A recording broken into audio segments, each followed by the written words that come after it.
प्रचंड शब्दरे धरी उठिला बालेश्वर सहर। बालेश्वर रे शुणिबाकु मिलिछि जोर शब्द। सहर और आखपाख अंचल रे प्रचंड शब्दरे धरी उठिथिला लोकंक घरद्वार। हठात शब्द शुणी भयभीत होई पड़िथिले अंचलवासी।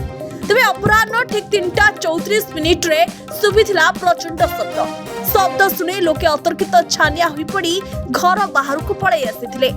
एनै पूर्वर मध्य एकाधिक बार एभली प्रचंड शब्द होइथिबा बेले चांदीपुर डीआरडीओ रु कोनोसी मिसाइल रो परीक्षण हेबा जुकु एभली शब्द होइथिबा नै अनुमान करुछन्ती अंचलवासी। तेबे शब्द केउ भली शब्द ताहे पर्यंत स्पष्ट होई नथिबा बेले एबे भी भय रे अछंती बालेश्वरवासी। तेबे जा सूचना मिलुछि आज प्रचंड शब्द रे थरी उठिछि बालेश्वर सहर। सहर और आखपाख अंचल रे प्रचंड शब्द रे थरी उठिथिला लोकंक घरद्वार।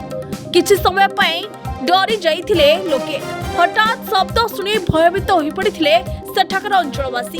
अपराह्न 3:34 रे सुबिथिला प्रचंड शब्द आ शब्द शुणी लोके अतर्कित छानिया होई पड़ी घर बाहर को पळै आसिथिले।